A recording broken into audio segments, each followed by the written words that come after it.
Merci, merci d'être venu, malgré les grèves, malgré quoi d'autre? La manif, tout ça, tout ça. Et bienvenue à Grande Contrôle. Donc c'est une journée exceptionnelle aujourd'hui consacrée au hip-hop, avec de la danse tout à l'heure, 2 tables rondes, le concert de Benjamin Epps avec son DJ Stretch et un DJ set avec DJ Fab, une des légendes du hip-hop. Mais des légendes du hip-hop, il y en a aussi ici, avec nos amis autour de cette table ronde consacrée à l'esthétisme. Hop, j'ai l'impression de te cacher, Sophie, ça va pas du tout. Est-ce que ça va? Alors le hip-hop, c'est d'abord une esthétique qu'on retrouve dans le graffiti, une esthétique gestuelle avec la danse, esthétique musicale aussi, à travers les vêtements, la sape, c'est hyper important, la sape, on en parlera avec... bah tiens, Belka, il est complètement... là, il a oublié qu'il était filmé peut-être, et qu'il y avait des chants. Dan, on a commencé. Ok, très bien, super. Non mais comme quoi, je vous dis, comme on ne s'est pas vu depuis longtemps, du coup on papote, on papote. Je vais vous présenter, et puis comme ça après on va pouvoir papoter, et tu vas pouvoir, Dan, raconter l'histoire de Tikaret. Ben non, je vais raconter un petit peu, parce qu'en fait il y a un podcast. Il y a un podcast, on en parlera. Anjuna, ma petite beauté, c'est Béa, tu es la première à fabriquer des bijoux hip-hop en France. C'était il y a plus de 20 ans, hein. Oula. C'est ça. Au moins. Des name rings. Des name rings, ouais. Voilà, des bagues avec le nom comme ça, de graffiti. Faites à la main, comme tous tes bijoux d'ailleurs. Des bijoux que tu as vendus au tout départ dans la boutique de Dan, la boutique Tikaret. On en parlera. Tu as créé des pièces uniques pour Snoop Dogg, pour Madonna, pour Diams, Stestros, Lord Co-City. Et puis pour des graffeurs, pour des crews comme parisiens, comme TWE. Oui. Et puis aussi AOS et TPK. C'est ça. Mais aussi pour des graffeurs new-yorkais. Exact. Sin et Tekid. Eh ben oui, quand même. Du lourd. Des bijoux également pour l'Energy Music Award, pour Adidas. Tu as collaboré avec Lagerfeld. Oui. Et dans les années 2000, ta boutique rue Federbe, c'était un peu le haut lieu du rendez-vous artistique. Haut lieu. Bah dis donc, tout le monde connaissait ta boutique et on squattait un peu quand même. Ouais, et aujourd'hui, ton atelier se trouve à Montreuil. C'est ça, ouais. Et tu vends sur rendez-vous ou par correspondance tout à fait. Peu partout en Europe. C'est ça. Voilà. Ça, c'est Anjuna. Vous pouvez l'applaudir parce que contribution dans le hip-hop. Belka, tu es créateur et directeur artistique de la marque française Hardcore Session, créée en 1991. L'une des premières marques de vêtements hip-hop. Au début, tu faisais aussi du design pour les t-shirts, notamment pour les Little MC, du graphisme pour les pochettes de disques, notamment Assassin. Et entre 2000 et 2010, tu créais des t-shirts pour les gens de ton quartier, 18e arrondissement. Hardcore Session avec des phrases d'Assassin, par exemple, avec tous les noms des gens du mouvement et du quartier. Il y avait 450 noms derrière, dans le dos. C'était une forme de dédicace. Tu habillais les danseurs hip-hop, comme le groupe Quintessence. Et tu as repris une boutique en 2015, HCS, située où d'ailleurs? Alors, il y a un micro. Pour que tout le monde t'entende. En face de la Cigale. En face de la Cigale. Ouais, côté 9e. Et tu produis des podcasts autour du vêtement et de la mode et du design qui s'appelle HCS, Hardcore Session, Trafic d'influence, dispose sur toutes les plateformes. Voilà, ça c'est Belka, on peut l'applaudir aussi, s'il vous plaît. Ouais, Belka. Sophie, tu arriveras après Dan. Je cherche ma feuille, évidemment. Dan. Et pourtant, elle arrive avant. Hein. Bien sûr, c'est pour ça que je commence par elle. Je commence par le tout début. Dan, tu as créé la première boutique hip-hop à Paris, Tikaret. Les premières nameplates, les gros lacets, les fat laces, les blousons starter, les t-shirts sérigraphiés, les baskets troupes, les fanzines, les premières mixtapes étaient en vente chez toi à Tikaret dans le 19e arrondissement de Paris. C'était en 1987. Tu as également fourni des accessoires et des vêtements pour Tonton David, Princesse Erika, mais aussi le groupe IAM. Le hip-hop avait élu domicile à Tikaret. C'était le lieu incontournable pour les amoureux de cette culture. Tu as vu la culture hip-hop naître, puis grandir à vue d'œil. Je l'ai pratiqué aussi. Hein. Et tu l'as pratiqué puisque tu étais danseur. Et en 1998, tu fermes Tikaret, mais tu n'as jamais lâché les platines. C'était toujours DJ. Tu mixes un petit peu partout en France. Ton histoire est racontée dans un merveilleux podcast qui s'appelle Tikaret Sap My People, disponible partout. Voilà, t'as tout résumé. On peut l'applaudir, Dan de Tikaret. Sophie! Alors, Sophie Bramley. Tu es photographe, c'est un peu... Alors j'ai dit tout à l'heure que c'était un peu grâce à toi que le hip-hop était arrivé en France. Tu m'as dit, oh non, non, pas vraiment. Sauf que... Sauf que quoi? Sauf que quand même, hein, tu as participé à la création de pas mal de choses, notamment l'émission hip-hop HIP-HOP en 1984. Tu as créé, animé et produit l'émission Yo MTV Rap. Et tu as aussi été directrice marketing de label. Tu as sorti 4 livres. 1981, Walk This Way, Yo, avec des archives photos rares des années 82-84 à New York, et un livre fanzine photo, ouais, fanzine préfère, consacré à une après-midi passée à la Grange Obel en 1984.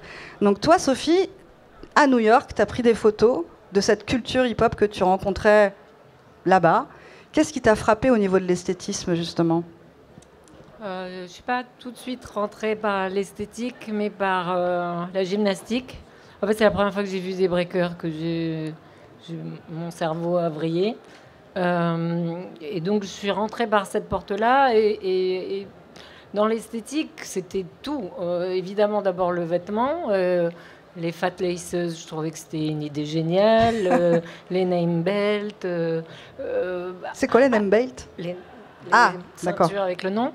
Après, énormément de choses, pas que vestimentaires. En fait, ce qu'il y avait de frappant, c'est que toute la culture était radicalement innovante. C'est difficile à percevoir aujourd'hui, mais déjà, juste le fait que ce soit des gens habillés en basket et en jogging, alors que ça n'existait pas à cette époque-là. Les gens sortaient dans la rue en chaussures, et la basket, c'était pour les salles de sport. Alors, du coup, tout était à regarder. Les lunettes Casal de la sécurité sociale allemande, comment c'est arrivé là, pourquoi c'était génial. C'était juste parce que tout était innovant. Voilà. Et que ça soit, voilà, encore une fois, ce qui est de l'ordre vestimentaire, ce qui est de l'ordre de la musique, l'idée d'aller piocher des bouts de morceaux de chansons des samples, et d'en refaire autre chose. La danse. L'idée de redécorer une ville. Et dans le Bronx, c'était vraiment un reste de ville plus qu'une ville, entièrement, où les trains entièrement redesignés avec ces couleurs incroyablement vives. Chaque aspect du hip-hop était une innovation radicale. Alors c'est difficile quand on arrive avec des yeux d'étranger de ne pas les ouvrir grand et de ne pas se dire il y a un truc, j'ai envie d'en savoir plus. Voilà. Donc tu prends des photos, mais tu me disais ça n'intéressait personne. Ben non, parce qu'en fait, pendant 4 ans, c'était une toute petite communauté. Et c'était aussi une communauté qui était... Et c'était ça qui était frappant pour moi, qui était rejetée par sa propre communauté. Ça veut dire que, par exemple, je me souviens, un jour, j'ai essayé d'attraper un taxi et j'étais avec Grand Mixeur DST. Et il m'a dit, attends, je vais me cacher au coin de la rue, tu pourras l'attraper. Et en fait, le fait qu'un chauffeur de taxi noir ne s'arrête pas pour un jeune noir en basket et jogging parce que ça fait Kaira, c'est que tout le monde est tellement dans ce truc d'ascension sociale, personne ne veut regarder ceux qui ont l'air d'être Kaira, ou je ne sais pas ce que les gens pensaient à l'époque de ces jeunes, mais enfin, tout le monde a tellement envie de s'embourgeoiser que, voilà, ouais, effectivement, si tu regardes les journaux noirs de l'époque, les radios noires de l'époque, les chaînes de télévision noires, surtout pas parler de hip-hop. C'est un truc de Kaira, de gens de mauvaise vie. Non. Voilà. Donc non, il ne fallait pas en parler. Puis tu arrives en France aussi, tu reviens en France, et il y a quelque chose qui te frappe quand tu vas à la Grange Obel. L'après-midi, en 1984, on le voit dans ces très belles photos qui sont donc regroupées dans un fanzine qui vient tout juste de sortir, les baskets. Oui, entre autres les baskets. En fait, ce qui est marrant, c'est la façon dont la France a adopté cette culture avec sa propre culture. Donc effectivement, le culte de la basket propre, brossée tous les soirs avec la brosse à dents pour être nickel, c'était un truc américain, c'était pas un truc français. Je voyais que des vieilles baskets pourries avec des lacets affreux, je comprenais pas. Mais il y a plein de choses comme ça. Voilà. Après, moi, j'étais par exemple choquée que le graffiti soit dans les beaux lieux de Paris et non pas dans les lieux qui avaient besoin d'être entre guillemets rehaussés. Mais c'est la culture française. C'est juste qu'on a besoin de cracher à la gueule de... Voilà, c'est notre esprit révolutionnaire. Donc voilà, je suis arrivée avec des yeux curieux de mon Dieu, qu'est-ce qu'ils en ont fait, comment ils ont adapté ça, qu'est-ce que j'ai envie de photographier qui m'étonne. Ouais. Qu'est-ce qu'ils en ont fait justement, Belka? Toi, tu avais une des premières marques françaises. Au départ, on copie les États-Unis, on copie ce qui se passe là-bas. Ouais, au début, c'était en tout cas, c'était par rapport à ce que moi je faisais, ouais, c'était un peu ça. Ouais. Et tous les gens avec, bon, à part peut-être Colt, avec qui on faisait des t-shirts, etc. Et Leeds Kader, eux, ils avaient quoi, il y avait vraiment le truc autour de fuck die, RTP, etc. Tout ce mouvement-là. Mais moi, en tout cas, l'idée par rapport à Hardcore Session, et d'où l'identification par rapport au 18e, le quartier originaire de la marque, c'était vraiment ça. C'était, je regardais les magazines américains, parce que je n'y avais pas été, et c'était ça. Et en plus, moi, j'avais des copains qui partaient souvent à New York, qui faisaient ce qu'on appelle des valises, c'est-à-dire qu'ils partaient prendre des double goose, des choses comme ça, dans les quartiers coréens à New York, et qui ramenaient ça en France. Et la plupart du temps, les choses qu'ils ramenaient, c'était des choses donc, très américanisantes. Et nous, quoi, moi en tout cas, et Kid avec qui je travaillais à l'époque sur le design, c'était un peu ça. On recopiait et on le refaisait à la mode, on va dire, parisienne, quoi. L'inspiration, forcément, de New moi, York, je me souviens de beaucoup de t-shirts que j'avais vus sur Brooklyn, sur le Queen, etc., tous ces quartiers, en fait, qui étaient très identitaires de leur quartier. Et moi, je m'avais dit, je vais faire la même chose par rapport au 18e. Okay. Donc, un des premiers t-shirts que tu avais à l'époque, c'était Hardcore Session 18, quoi. Et après, on a fait d'autres choses avec Assassin. On avait fait des t-shirts où on avait repris des phrases de leur texte. Et d'où tous les noms des gens du quartier, des gens du mouvement, etc., de cette époque-là, sur le t-shirt, en tout cas en 1992-93, pour un des premiers t-shirts. Ouais. S'approprier le territoire, déjà. S'approprier le territoire, s'approprier le design, le remixer à notre manière. C'était un peu ça l'idée, quoi. C'était le départ de l'esthétisme, en tout cas de Hardcore Session. Ouais. Et puis alors, Dan, première boutique hip-hop à Paris, avec les premiers objets qui arrivent comme ça des États-Unis parce qu'on te les demande. En fait, oui, c'est première boutique par accident et non par réflexion. C'est pas quelque chose que j'avais deviné. La boutique que j'ai ouverte, elle n'était pas destinée à être hip-hop.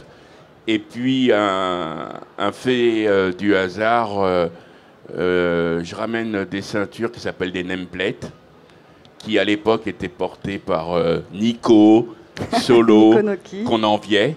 Et puis, je ramène une ceinture. Et une semaine après, j'ai un client qui vient de Bruxelles et qui veut une ceinture. Et je lui dis, mais t'as pris le train pour juste une ceinture? Et il me dit, oui, Paris, c'est moins loin que New York. Et ça a été un déclic dans ma tête. Je me suis dit, effectivement, il y a une demande européenne. Et après, tout ce que j'ai vendu, ça a été que être à l'écoute des b-boys. Une fois qu'ils avaient leur ceinture, ils m'ont demandé des chapeaux Kangol pour faire comme le Kouj. Après, ils m'ont demandé des survêtements. Après, ils m'ont demandé des bijoux.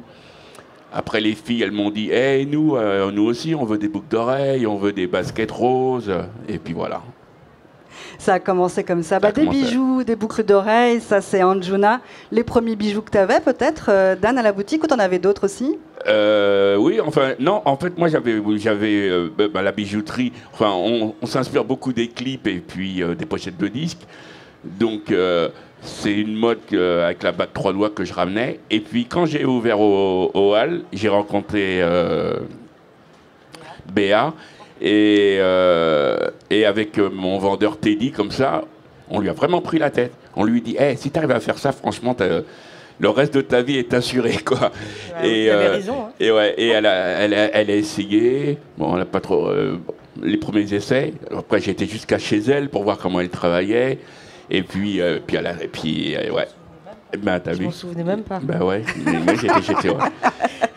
Alors, Et donc, Anjuna, et oui, et au début, on avait fait des petites boucles d'oreilles Nike en argent, et c'est ça les premières pièces que j'ai posées chez toi. Ouais, qui ont bien Et- marché, ouais. Qui ont bien marché, et de là, après, ah, mais les bagues, ah, tu peux la réparer, regarde, je l'ai ramenée de New York, mais elle est bizarre et tout. Bon, vas-y, je la répare, et en la regardant, je lui dis, bah, je vais les faire. Et j'en ai fait une, c'était DJ Science. Ouais, Ah, Science, ouais. DJ ouais. Science, après DJ Cost. Voilà les 2 premières bagues où j'ai mis 2 jours pour la faire. Parce que je me prenais la tête, je savais pas trop. Ben oui, tu me dis, mais comment on fait ça? Mais- Déjà, il fallait que je t'en donne une pour voir, mais comment c'est fait, ça? Comment c'est, ouais. Vraiment que je la voyais en 3D. Et voilà, et ça a commencé comme ça. donc là aussi, on copie ce qui se passe aux États-Unis. Voilà, mais comme eux là-bas, c'est les bijoux, c'est fait un peu à la machine, c'est des découpes qui étaient. Enfin, voilà. Et nous, moi, j'avais pas de machine ni rien, donc je faisais tout à la main. J'ai dû trouver une autre méthode pour les fabriquer sans soudure. Parce que voilà, l'atelier, il était dans ma chambre, quoi. J'avais Tu pouvais pas souder. 24, 25. Non, mais. Et voilà, et donc je bossais la journée. Le soir, j'allais à Ticaret prendre les commandes ou déposer des pièces. Et ben, petit à petit, ça a pris, la sauce, elle a prise. Moi, dans le même moment, on avait une assoce, on faisait des micros ouverts donc de rap sur Châtelet. Et donc là, il y avait toute une population masculine. Dit, ah ouais, tu fais des bijoux. Ah, tu veux pas me la faire? Puis voilà, c'est vraiment commencé comme ça. Système D, débrouille, tu Ouais. faisais tout, la livraison, La livraison, la le fabrication. coursier, même pour faire des photocopies, on n'avait pas il n'y avait pas d'ordinateur, pas d'internet, rien. Donc même pour faire le lettrage en tout petit, pour que moi je puisse faire la bague, on allait j'allais chez les magasins d'hindous là où il y avait toutes les photocopieuses là à 10 centimes. Et il y avait c'était la démerde. Alors j'y allais, après je revenais. Enfin c'était. Ouais. Et alors, On avait beaucoup d'énergie pour faire tout ça. Il y avait tout à faire. Tout le monde, même que ça soit dans les ou bijoux, dans le rap, tout ça, parce que tout le monde se fréquentait, tout le monde était ensemble. Mais il y avait vraiment cette énergie. On va faire des choses, quoi. Comme tu disais, justement, il y avait et la musique, et le graffiti, et la sape, et les premiers concerts, et les premières soirées. C'était mélangé. Et de ça, on a grandi avec ça, quoi. On a tous rempli la même page blanche, quoi. Oui, c'est ça. tout le monde a contribué, effectivement. Alors, ce qui était fou, c'est que, par exemple, pour amener les nameplates, enfin les lettres, là, il fallait voir des Coréens à New York, parce qu'en fait, ça se trouvait pas à tous les coins de rue, quoi, finalement. Non, c'est eux qui sont spécialisés. Et d'ailleurs, ils étaient... J'allais assez souvent, aussi bien pour acheter les bijoux que pour acheter des colliers Afrique, parce que c'était à la mode à l'époque, et puis plein d'autres accessoires. Et ils étaient un peu déçus. Ils me disaient, mais ça, les Français, ils mettent ça parce que pour eux, c'est de la mode de Kaira. Et nous, normalement, on est Dior, on est Saint-Laurent. Comment on peut acheter des trucs presque de clochard? J'ai dit, oui, ça a beaucoup de succès. Les gens aiment bien. Ouais, effectivement, que ça avait été importé en France, quoi. C'est ça. Bah, comme on met le karat, qui est un vêtement de travail, quoi, par exemple. Ouais, toi, ouais. voilà. Bah justement, Ouais. par rapport à ta marque Hardcore Session, Belka, toi, tu as évolué au fur et à mesure parce que justement, tu voulais faire ton propre style, ta Ouais. propre marque avec toutes ces influences, là, États-Unis Tout à fait, et d'autres choses après. Ouais. Mais pour en revenir chez les Coréens à New York, il n'y avait pas que les plate names, il y avait tout le reste. Hein. En fait, ils vendaient à tous les Français qui venaient. Ils leur vendaient les double goose, ils leur vendaient les troupes, tout ce qui était les faux. Tout ce qui était sur les pochettes de disques. Voilà, tout ce qu'il y avait sur les pochettes de disques, c'était les Coréens à New York, et tu allais acheter ça chez eux. Et même les fausses montres, etc. Parce que tous les trucs bling bling, c'était eux qui faisaient ça. Et c'était assez marrant. Tout ce qui était faux, en fait, il fallait aller les voir. Non, c'était ouf. D'accord. Tu voyais ça, toi, Sophie? Tu Oui, voyais parce que en plus c'était près de chez moi, c'était à Canal Street, qui était une rue entière de tout ça, assez délicieuse, évidemment, on allait tout le temps, et puis c'était des fringues pas chères, c'était des fringues très rigolotes, et puis c'était les premières fois qu'on voyait, ça, c'était tout de suite absorbé par le hip-hop, mais des trucs qui me faisaient beaucoup rire, comme par exemple les montres Vuitton. Bien évidemment, Vuitton, ils faisaient rien d'autre que leur vilain sac à main avec le monogramme. Et puis tout d'un coup, eux, ils déclinaient ça, le fond de la montre, le bracelet, tout ça, c'était super rigolo. Les casquettes. Les Beastie Boys les portaient, les ont récupérés tout de suite. Ils vendaient aussi les faux logo de voiture Mercedes à mettre en collier. Mais c'est fou, donc c'est des Coréens qui ont créé le style hip-hop finalement. En fait, ils ont... Alors, c'était un mélange de choses, parce que par exemple, DST allait s'habiller à Delancey Street, qui était un quartier de fringues pas chères en cuir. En fait, le truc qui était génial, c'est que ça empruntait à toutes les cultures. C'est comme la musique empruntait à toutes les musiques. Par exemple, Grandmaster Flash, il portait des trucs de heavy metal. Un rajoutait une queue de renard, l'autre rajoutait... les lunettes de ski. Les lunettes, oui, ou les casals. Enfin, je sais pas, c'était un espèce de bordel de n'importe quoi que je peux prendre pour me distinguer des autres et me donner un style. Et c'était ça qui était génialement créatif. Alors, se distinguer des autres, justement, les premières nameplates, tu l'as dit, c'était Nico, c'était Solo. Quand tu avais une nameplate, tu étais hip-hop. Enfin, surtout, on te reconnaissait en tant que vrai b-boy, quoi. T'avais pas besoin de dire que t'aimes le rap, que tu le connaissais. T'as la ceinture, c'est bon. C'est que presque... déjà, on te demandait ton nom, ta pratique, parce que tu pouvais ou être rappeur, ou danseur, ou graffeur. Et voilà. Je voulais juste rajouter un truc qui n'a rien à voir dans la mode hip-hop, comme quoi on aimait vraiment s'habiller. Et ça, je m'en souviens, c'était avec DJ Fab, qui va passer tout à l'heure.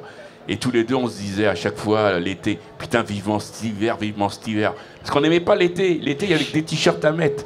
Alors que l'hiver, il y avait le sweat à capuche, le bonnet, les gousses, tout ça. Ah ouais, et là, on pouvait vraiment sortir le style, quoi. Ouais, la sape, c'était hyper important. Oui, c'est pas tellement pour... allez, on va dire un peu frimé, mais on le faisait pas comme ça. Nous, on aimait juste bien s'habiller et voir les têtes tourner, quoi. Ouais. Belka, ta marque de vêtements, justement, tu as commencé vraiment à faire des collections, à faire des défilés. Donc là, c'était vraiment ton histoire avec cette marque qui mélangeait plein d'influences. Ouais, c'était un peu ça que je voulais faire, c'est-à-dire que... au début, quand j'allais aux soirées, par exemple au Globo, là, comme je t'avais dit, je voyais les looks des gens et tout. J'étais là, waouh et tout. Lui, il a un pur truc, il a un pur style. Bon, après, il y avait, ça représentait très bien une certaine époque. Les mecs ressemblaient beaucoup à de stars de rock. Quoi. Il y avait beaucoup de slim, de grosses baskets, la double goose un peu courte, la jacket, etc. Le Kangol ou le bonnet. Donc moi je voyais ça, je disais oh, c'est beau et tout.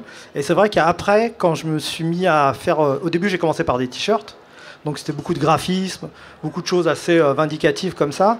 Et après quand on a commencé à faire des collections, il y a eu beaucoup cette interprétation du début qui s'est mis dans ma tête et qui s'est mis à mixer.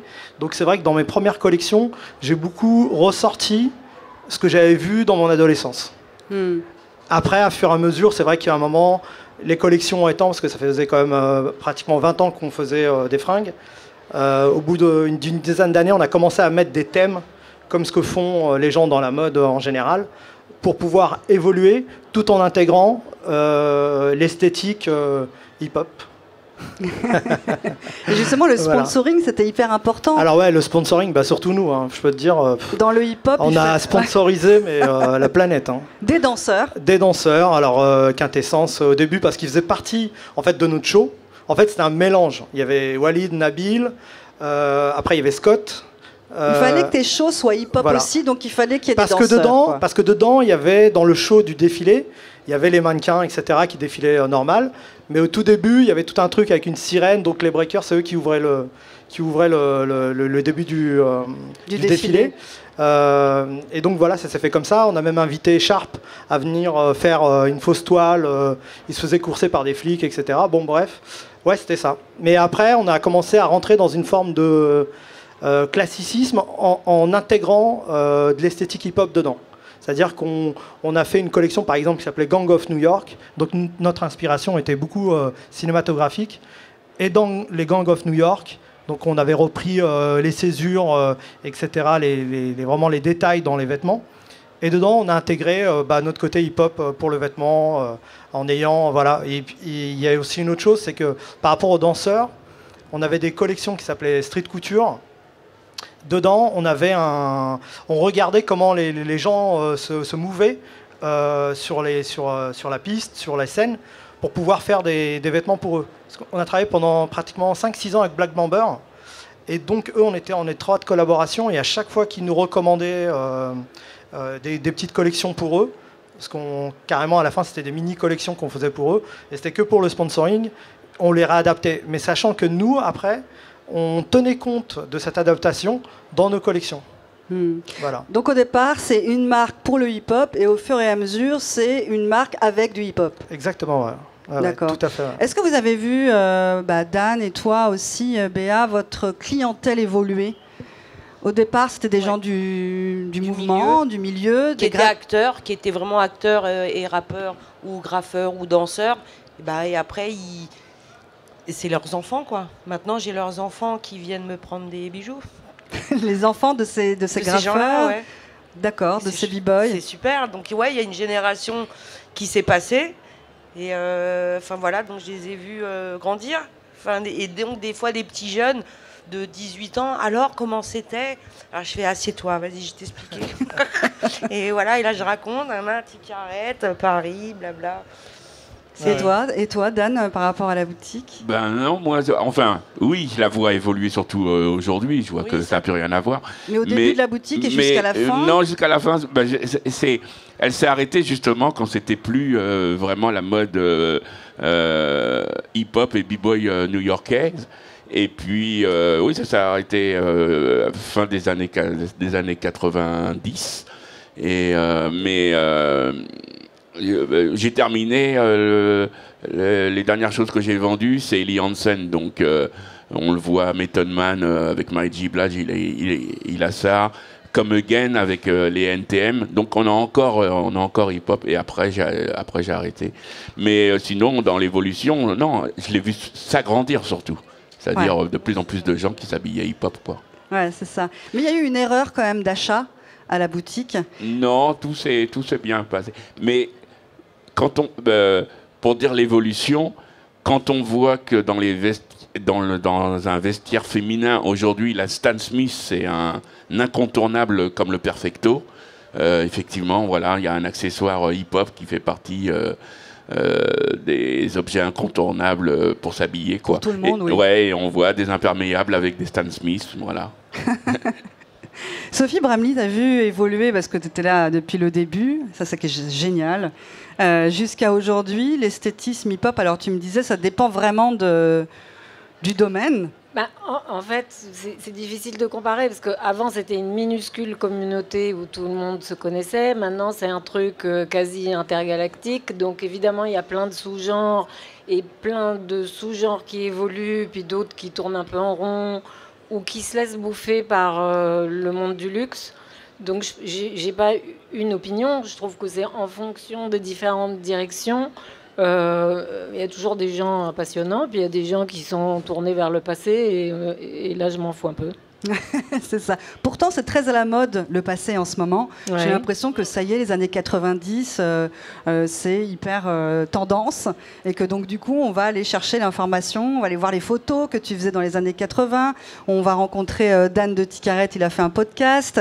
Belka, depuis toujours, tu es jury, tu es membre d'une école de mode. Et d'ailleurs, tu as vu évoluer justement ces jeunes dans cette école de mode. Passer de pas du tout d'urbain à énormément d'urbain. Ouais, exactement. Ouais, je l'ai fait pour pas mal d'écoles à Mode Art, mais là où je suis resté le plus longtemps, c'est S-Mode.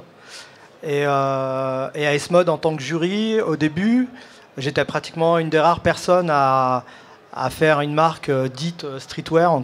Voilà. Et il y avait beaucoup de gens de chez J. Crew, de Dior, de Comptoir de Cotonnier, du Printemps, des Galeries Lafayette, du Bon Marché, tout ce qui est un peu prêt-à-porter, luxe, etc. Donc, ou les chefs de produits, ou de temps en temps un des créateurs, etc. Et moi, j'étais la personne un peu qui faisait du street. Et c'est vrai qu'au début, quand on voyait les dossiers de fin d'année pour le jury, il y avait très peu de personnes. Les peu qu'il y avait, c'était des Coréens ou des Japonais qui faisaient des trucs un petit peu fonctionnels, un peu street. Voilà. Et maintenant, c'est complètement l'inverse. C'est-à-dire qu'aujourd'hui, tous les dossiers, beaucoup de dossiers, à 70-80%, c'est des dossiers orientés streetwear, ou en tout cas à tendance urbaine, et 20% qui font des choses du costume ou une ligne un peu classique dans leurs produits. Et même les sections de l'ISEM, qui sont les sections luxe, dedans, on parle beaucoup de concept store ou de magasins un peu urbains, en tout cas qui introduisent de l'urbain dans leur projet comme sujet de fin d'année. Ouais. Mais alors justement, le fait que le hip-hop, en tout cas la culture hip-hop ou l'urbain soit comme ça dans le luxe, on en a parlé, est-ce que c'est une bonne chose? Est-ce que c'est parce que ça veut dire que vous avez réussi tous à faire en sorte que le hip-hop grandisse et arrive même jusqu'au luxe? Mais oui. Parce que Lagerfeld, moi, ils sont venus me voir, c'est eux, hein, en 2002, pour faire des ceintures taguées Karl Lagerfeld en japonais. Donc des tags, enfin bref, voilà, il y avait toute une collection. Après, ça a été défilé, des défilés et tout. Donc on a amené un plus, je pense, du street parce que je sais pas, ils étaient. Là, on parle pas de récupération. Toi, tu veux pas parler des récupérations. Les deux. Alors justement, les deux en fait. Comment se placer, ça dépend. Hein. Tant mieux parce qu'ils nous ont fait appel à nous, on a pu grandir avec ça, faire d'autres choses et pas se cantonner à faire que notre petite clientèle, à s'ouvrir sur autre chose. Et eux, ils ont amené cette culture aussi. Maintenant, et voilà, il y a les sacs Gucci qui sont tagués avec coulure et tout. Pourquoi pas, quoi. C'est récupéré, mais en même temps, c'est démocratisé partout. C'est rentré maintenant, c'est des usual, quoi. C'est un petit retournement de situation quand même. En très peu de temps finalement en plus. Oui, parce que si on parle quand même de Dapper Dan et de cette époque-là, quand Dapper Dan allait fabriquer des faux tissus monogrammés, Vuitton, Gucci et autres, pour faire tout un tas de vêtements que ces marques ne faisaient pas, et qu'il a fini, à force de procès, par mettre la clé sous la porte, et qu'aujourd'hui, ils ont eu l'intelligence de lui filer du pognon pour faire une marque absolument formidable. C'est vachement bien parce que tout d'un coup, il y a une nouveauté, il y a un vrai luxe d'un nouveau genre qui n'existait pas avant. Après, il y a d'autres trucs qui, moi, me foutent le cafard. Quand je vois Beyoncé et Jay-Z sur les pubs Tiffany en petit bourgeois blanc, voilà, donc il y a les deux, quoi. Il y a des moments où ça prend des directions, où ça crée du neuf, parce que c'est l'alchimie de deux choses différentes, et puis il y a des moments où ça s'appauvrit, parce que c'est juste récupéré, un peu maltraité, et pas très intéressant du point de vue de la création et de l'innovation. Le tout, c'est d'arriver à garder la tête haute. Le truc qui est génial dans le hip-hop, c'est que c'est toujours une contre-culture 40 ans après. C'est ce qui fait sa force. Quand on parle aujourd'hui à quelqu'un qui a 20 ans, il a l'impression que c'est lui qui vient de découvrir le rap et que c'est son truc à lui. Et ça, c'est génial parce que c'est ce qui fait qu'à l'inverse du rock, de la disco, du punk, de plein d'autres choses, ça a gardé cette vitalité géniale. Mais si c'est trop récupéré et si ça perd voilà, cette petite pointe de contre-culture, c'est emmerdant. Voilà. Donc... alors pour toi, c'est une contre-culture encore. Parce qu'on en parlera tout à l'heure dans la deuxième. Oui, parce que moi, si je rentre dans un musée, je vois rien de la culture hip-hop. Si je rentre chez je sais pas, j'écoute une station de radio mainstream, il n'y a pas de hip-hop. Non, c'est toujours... C'est pas à la télé à 20h, c'est toujours... un peu autre chose. On aimerait bien dire qu'il faut en parler. Oui. Alors, ça sera aux Jeux Olympiques l'année prochaine, pour en tout cas le breakdance. Mais il y a Soprano, il y a les Big Flo, il y a The Voice. C'est 80% du streaming. Mais c'est toujours un petit truc un peu à côté. C'est pas... je sais pas, je dis n'importe quoi parce que je regarde jamais la télé. Mais s'il y a une grosse émission de variété à 20h30, c'est pas au rap qu'on va penser. Voilà, donc c'est ce genre de truc qui fait que c'est toujours un peu dans une case à côté. Et je trouve ça vachement bien parce que ça oblige à garder cet esprit de contre-culture, à garder une tête toujours tournée vers l'innovation pour continuer à avancer malgré tout. C'est très dangereux le succès. Donc c'est bien que ça ne soit pas totalement reconnu. Enfin, je sais pas, en tout cas, moi, ça m'emmerde quand ça devient assis et confortable et du coup, ça meurt à petit feu. C'est aussi ça. Voilà.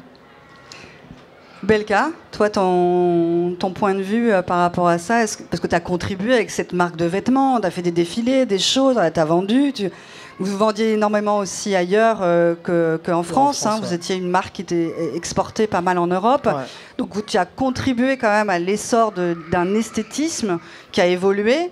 Est-ce que maintenant, le fait que ce soit partout, qu'il y ait des t-shirts Akihabee avec Notorious Big ou avec du graffiti, on en parlait avec Béa, est-ce que c'est une bonne chose pour toi ou on est allé trop loin?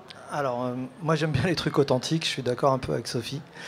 Il faut garder de l'énergie. Moi je sais que ce qui m'a fait sortir un peu de ma direction dans mon adolescence scolaire et même de vie, ça a été le hip-hop, mais parce qu'il y avait une énergie.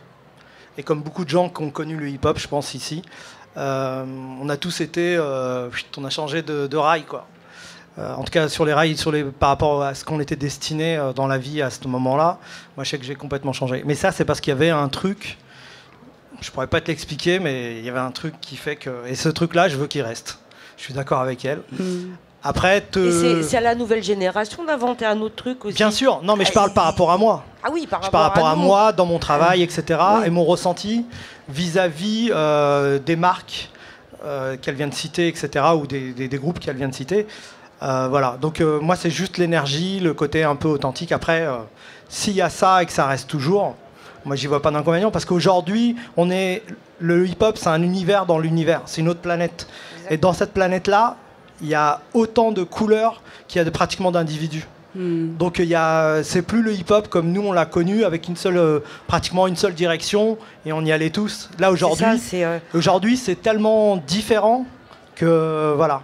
Moi, je suis dans une couleur, et voilà. Et encore, ma couleur, elle change à fur et à mesure que j'évolue dans la vie. Voilà. Moi, ce que je veux, c'est simplement que les marques, quand elles travaillent et qu'elles se disent entre guillemets hip-hop, qui est ce côté un peu authentique, énergie, qui avait, en tout cas, un petit peu quand même. Ouais. Bien sûr. Tu voulais dire quelque chose, Béa?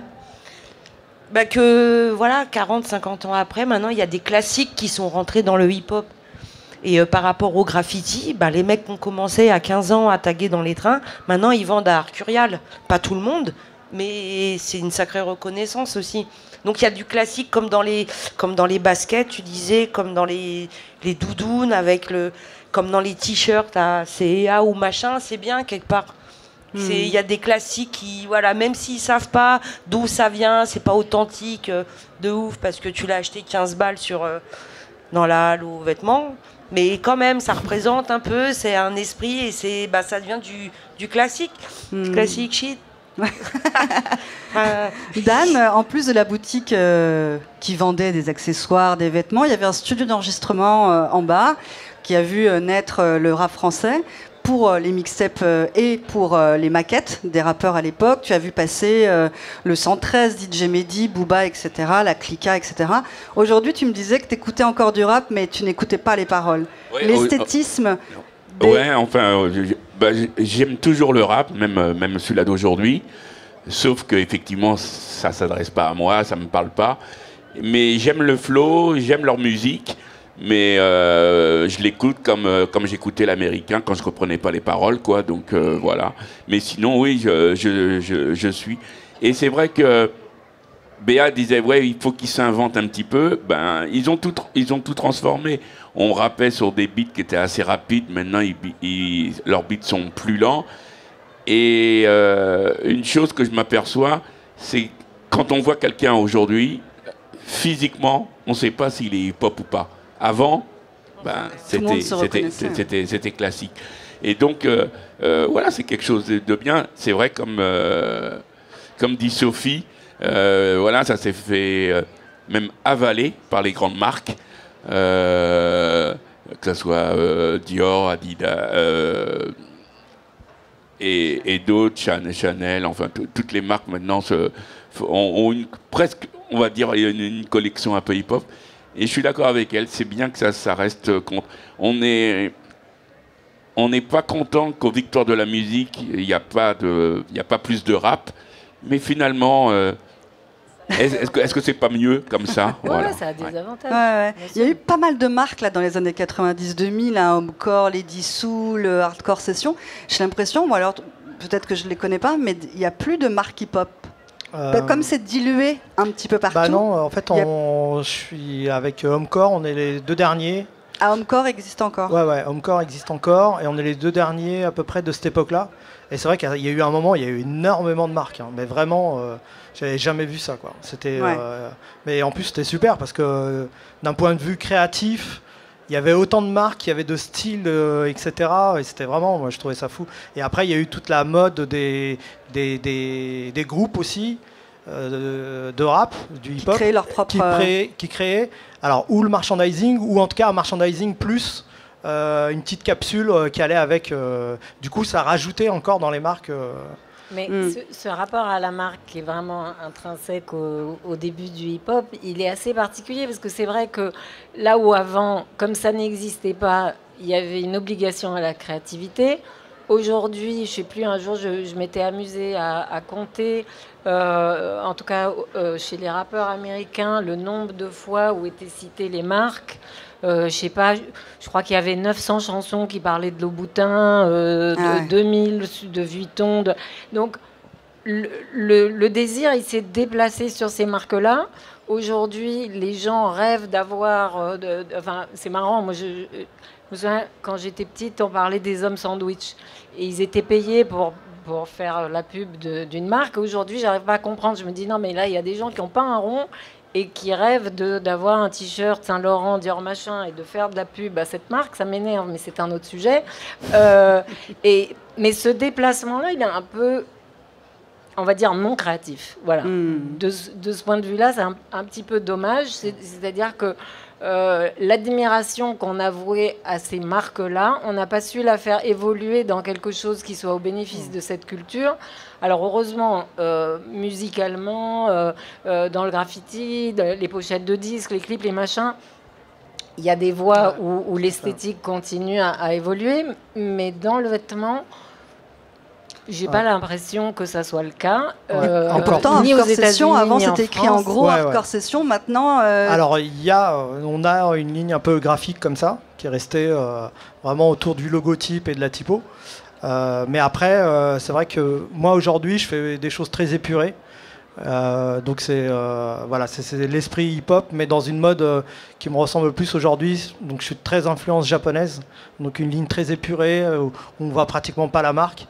Sauf sur les t-shirts. Voilà. Les t-shirts, je me laisse encore ce côté exploration graphique, etc. Mais je voulais en revenir sur les marques de luxe.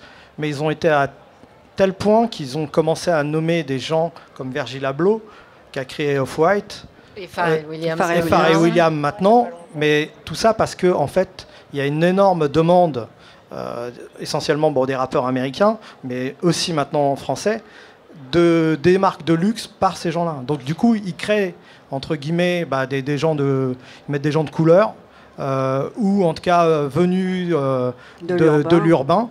Même si Virgil Abloh était il a une tendance urbaine, mais il est quand même, c'est quelqu'un qui vient de l'architecture, donc ça n'a rien à voir. Mais bon, voilà.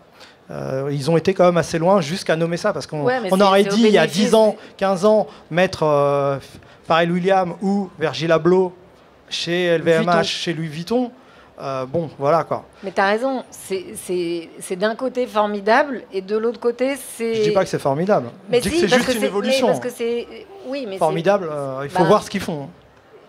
C'est formidable qu'ils soient arrivés à ce genre de poste. C'est très dommage que ça soit pas au bénéfice de la culture hip-hop elle-même. C'est tout. Voilà. C'est clair.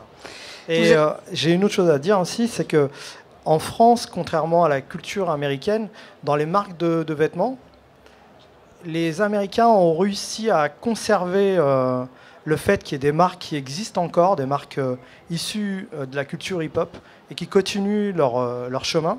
En France, toutes ces marques, alors qu'il y en avait à un moment beaucoup plus qu'aux États-Unis, elles ont toutes disparu. Ça, j'ai jamais compris pourquoi en France, il n'y a pas eu alors que c'était un des marchés les plus gros dans le monde, à tel point qu'on faisait venir des marques américaines, mais il y avait énormément de marques françaises. Et aujourd'hui, quand on regarde, il y a très peu de marques, voire pas du tout, issues de cette culture-là, et surtout qui ont perduré depuis une vingtaine d'années.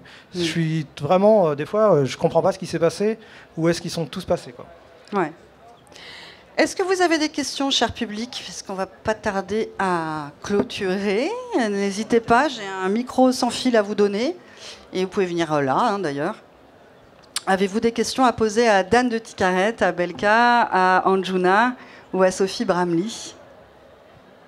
On pourrait en parler pendant des heures. Vous avez tous un avis, je pense, sur l'esthétisme, que ce soit de la musique ou de la SAP. Et si vous avez envie d'en savoir un petit peu plus sur, par exemple, l'histoire de Dan, il y a ce podcast qui vient tout juste de sortir, qui s'appelle SAP My People. Si vous avez besoin et envie d'en savoir plus sur le travail de Sophie, en tant que photographe, Sophie Bramley, il y a un fanzine qui vient de sortir sur une après-midi passée à la Grange Obal, c'était en 1984, oulala, c'était il y a longtemps, et aussi un très très beau livre, nécessaire, hyper beau, avec des photos très rares de clichés prises aux États-Unis entre 82 et 84, et le livre il s'appelle Yo, et il est lourd, hein, préparer un sac en conséquence, un backpack. Toujours pas de photos, toujours pas de questions. Ah si, super, attends, faut que je me déplace peut-être.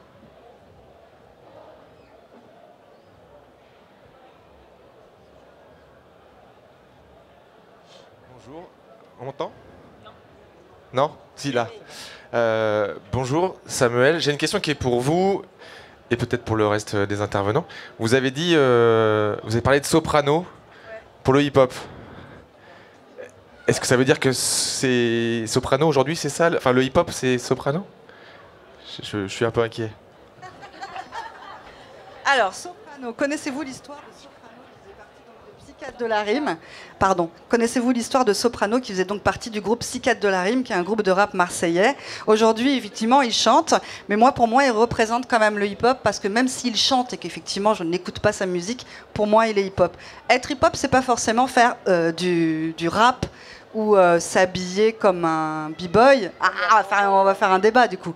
C'est pour moi, c'est pour ça que j'ai dit soprano, maître Gims, hein, c'est représenter une culture. Même si on n'aime pas ce qu'il fait, pour moi c'est représenter une culture et amener son énergie de d'où il vient et d'être comme il est. Soprano, il n'a jamais bougé. Jamais. C'est toujours le même. Depuis que je le connais de Psychiatre de la Rime, peut-être que vous l'avez rencontré aussi, Dan de Ticarette ou Belka, jamais. Il n'a jamais bougé. Et pour moi, c'est quelqu'un qui représente cette culture à sa façon aujourd'hui. Mais il est aussi effectivement invité sur TF1. Big Flo et Oli, pour toi, ce n'est rien du tout. Big Flo et Oli, tu regarderas, il y a un freestyle d'un des deux frères sur Skyrock qui est absolument incroyable, de 15 minutes. Et ce sont des très bons rappeurs. Maintenant, c'est eux qu'on voit. Donc, moi, je suis contente qu'il y ait 3 personnes, quoi. Big Flo et Oli, Soprano et... Mais après, ça, c'est encore un autre débat. C'est peut-être pour ça qu'il n'y a plus de marque hip-hop en France, dit-elle. Alors pourquoi, d'après toi, il n'y a plus de marque hip-hop en France? Moi, je sais pas, c'est la question que je voulais... En étant dedans, dans le hip-hop et dans les fringues, j'ai pas compris. Franchement, comment? Parce que c'était plus cher, c'était un peu cher à fabriquer. Oui, à fabriquer, donc du coup à vendre. Ouais, je sais pas. Ouais, je pense pas. Après, ça dépend. Fabrication, il y a fabrication. Là, on va rentrer dans un domaine plus technique, mais si on fabrique en France, c'est vrai que ça va coûter cher. Si on fabrique en Europe, ça coûtera un tout petit peu moins cher. Si on fabrique en Asie, ça coûtera pas cher. Vraiment moins voilà. cher. Ouais. Après, ça dépend du produit qu'on fait et à qui, comment on le vend, quoi. Voilà. Ouais. Ouais.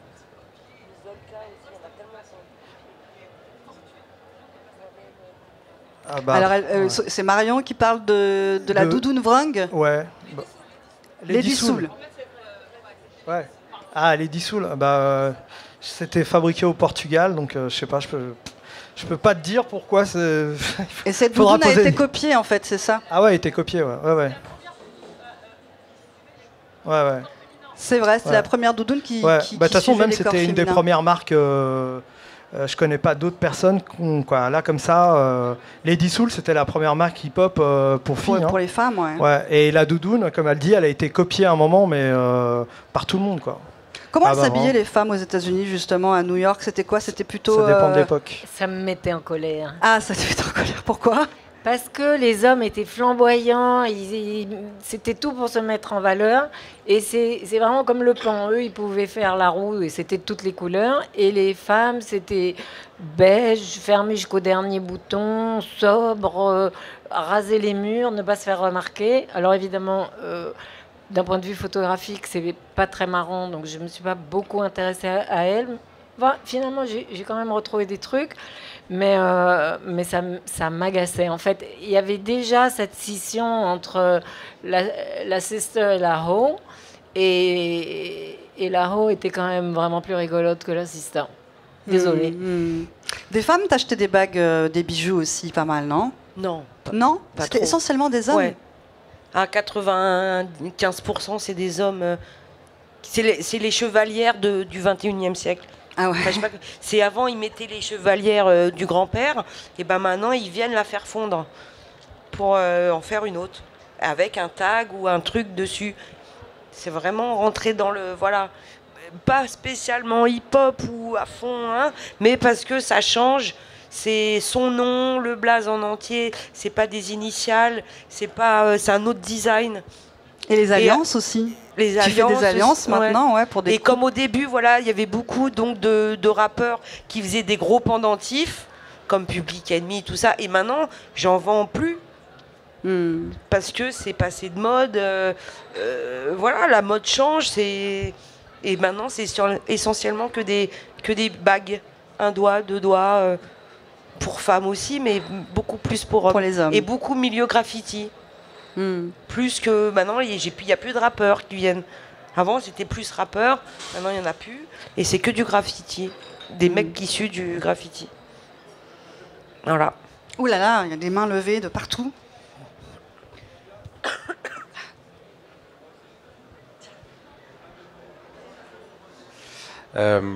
Bonjour à toutes et tous. Merci beaucoup pour la table ronde. Moi, j'avais deux questions. Déjà, je trouve il y a un paradoxe, c'est que le hip-hop a un succès hallucinant. En fait, quand on regarde chacune des disciplines, elles ont influencé la discipline mère dans laquelle elles s'inscrivaient, que ce soit le graffiti, le rap pour la musique, voilà, les créations aussi de vêtements, et puis toutes les autres disciplines du hip-hop. Mais moi, j'ai le sentiment que le hip-hop des débuts, où en fait on avait des gens qui faisaient des choses ensemble, qui parfois pratiquaient plusieurs disciplines du hip-hop et se revendiquaient du hip-hop avec ses différentes dimensions, qu'aujourd'hui il n'y a plus tellement cet esprit-là. Je ne sais pas ce que vous en pensez, c'est-à-dire qu'on a vraiment des spécialisations par discipline et plus trop cette unité. Donc ça m'intéresse de savoir un petit peu ce que vous en pensez. Et puis si on parle d'esthétique, est-ce qu'il y a des choses dans les dernières années qui vous ont marqué comme des évolutions intéressantes dans la culture hip-hop? Oui, moi je veux bien répondre à ça. Vas-y, Sophie. Alors, quand tu montes une entreprise, au début il y a 3 employés. Et à un moment donné, il y en a 1000 ou 5000 ou 10 000 et ça fonctionne plus pareil. Ben, le hip-hop, c'est un peu pareil. Au début, il y avait 100 personnes, tout le monde se connaissait, faisait un peu de tout. Puis au bout d'un moment, ça s'organise. Enfin, maintenant, on est dans une époque où rien n'est si défini que ça. On peut quand même passer d'un job à un autre. Pour ce qui est de l'évolution, moi je dirais que le truc qui m'a le plus frappé et plu, mais peut-être parce que je suis une femme, c'est justement la transformation des femmes. On est parti d'invisibles dans les années 80, habillés en beige, terne, rasant les murs, à l'arrivée dans les années 90 de clips où les hoses sont mis en valeur à poil, comme les bagnoles et les bijoux. Et de cette objectification-là est né un nouveau mouvement de rappeuses qui a récupéré ça, mais vraiment comme un boomerang, en faisant un outil d'émancipation. Et du coup, elles ont complètement changé la façon de se mettre en scène. Et de plus en plus avec le temps. Alors évidemment, dans les lyrics, on est allé dans des textes de plus en plus crus, parce que ça aussi, le vocabulaire était un outil d'émancipation. Mais le vêtement aussi. Et elles ont réussi, pour moi, une forme de féminisme qui est beaucoup plus intéressante que celui dont on parle beaucoup dans les médias. Ça va énerver des gens, ce que je vais dire, mais que je trouve très victimaire et pas très intéressant. Alors qu'elles, avec une force hallucinante, elles ont vraiment pris le pouvoir. Et je pensais, même si elle n'est pas tout à fait hip-hop, mais avec un pied dedans quand même, quand j'ai vu Rihanna voler dans les airs au Super Bowl il y a quelques semaines, c'était ça, quoi. Pour moi, tout d'un coup, je vois une femme en tenue, pour le coup, très hip-hop et pas du tout paillettasse à l'américaine. Montrer tout autre chose, ou des Cardi B génialissimes, ou je sais pas. Oui, voilà, on est bien sur les États-Unis là. Quand même. Ah ben pardon. Ah oui, moi oui, la oui, France, je sais pas. La France, je ne sais rien. Mais les Megan Thee Stallion, les Cardi B, toutes ces filles là qui sont les petites filles de Lil Kim, de Nicki Minaj, de Foxy Brown, etc. Et dans le texte, et dans la représentation du corps, et donc le vêtement, je trouve qu'elles ont fait des révolutions dont on peut parler pendant encore quelques décennies. Stéphanie. Moi, j'ai une question pour Belka. Bah oui. Belka, comme tu restes l'un des rares à avoir encore ta propre marque hip-hop, j'aimerais comprendre comment tu t'inscris aujourd'hui avec l'évolution qui est la tienne. Dans le hip-hop. Belka, comment tu es dans le hip-hop? Aujourd'hui, 25 ans après avoir créé une des premières marques hip-hop, tu te sens comment? Très bien. Ah ouais, complètement, ouais. Complètement. Non, non, non, je suis hip-hop. Non, il n'y a pas de souci là-dessus. Après, c'est ce que je disais tout à l'heure, mon esthétisme par rapport au hip-hop que j'ai connu à mes débuts sont une inspiration que j'intègre dans mes designs, mais que je fais évoluer. C'est-à-dire que je ne suis pas resté bloqué sur les années 90 en faisant des baggy et des sweats. En gros, c'est un petit peu ça. Je ne sais pas si je réponds à ta question. Voilà. C'est ça que tu veux entendre. Il n'est pas resté pas que, bloqué.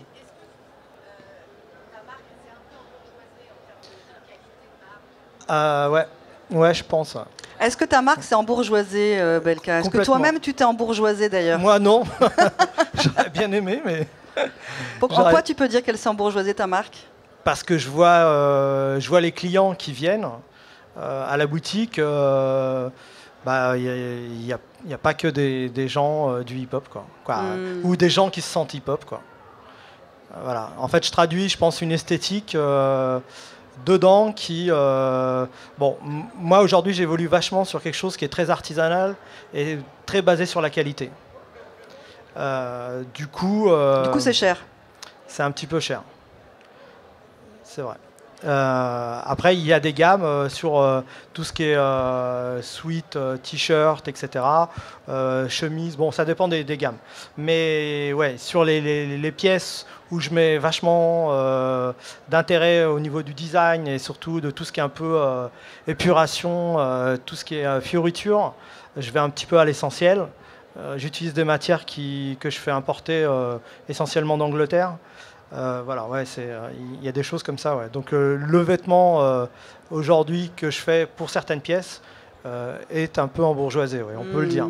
Mais il y a l'esprit hip-hop dedans, donc voilà. Et quand j'ai des gens qui sont hip-hop, je suis super content. Dan, qu'est-ce qu'il y a de hip-hop encore maintenant dans ta vie, 30 ans, 40 ans après avoir vu les débuts du hip-hop en France, avoir vu évoluer, grandir. Toi, qu'est-ce qui te reste du hip-hop? Le sang qui circule dans mes veines, il est resté hip-hop. J'en écoute toujours, je fais toujours de la musique. Et puis, je garde cet esprit critique à tout moment. On n'était pas content, je suis toujours pas content. Mais ça, c'est typiquement français, non? C'est pour ça qu'on a aimé le hip-hop. Anjuna, toujours tes bijoux, de toute façon, faits à la main. Voilà, moi je suis toujours un peu... Ouais. C'est une énergie en fait, le hip-hop, on l'est, ou... Enfin voilà, je suis toujours aussi entrepreneuse, aussi active, 25 ans après. Voilà, je tag toujours des petits... Voilà. Toi, tu tags, toi. Voilà. Même à 50 ans, même avec ma fille, voilà, des fois, qui est là-bas. Et... ouais, c'est ça, c'est un état d'esprit en fait, même si on est, voilà, j'ai toujours des baskets, j'écoute plus trop de musique, ouais, enfin, ouais, voilà, je sais pas, c'est vraiment un état d'esprit. Ça coule dans tes veines comme pour Dan. C'est ça, ouais. Comme pour Belka. Toi, Entrepreneur. Sophie, qu'est-ce qu'il y a de hip-hop chez toi? Déjà, c'est toujours ma famille. Voilà, de ceux que je voyais au début des années 80 aux États-Unis comme ici, je les vois toujours autant. J'écoute toujours beaucoup de rap, toujours américain. Et j'ai trouvé mon nouveau Bronx à Roubaix. Et donc, je suis à nouveau immergée avec des gens que je trouve incroyablement créatifs. Et qui me mettent en joie. Donc oui, ils se foutent un peu de ma gueule hein, parce que voilà, ils trouvent que c'est le Bronx de ma jeunesse et que voilà. Mais j'ai besoin. En fait, j'ai vraiment besoin de cette énergie-là. Je la trouve vitale et donc je suis contente de la retrouver ailleurs. Mais ça reste très hip-hop. Merci beaucoup. On se retrouve tout à l'heure pour une autre table ronde, si vous voulez bien. Vous dégourdir les jambes. On se retrouve dans un quart d'heure. À tout à l'heure.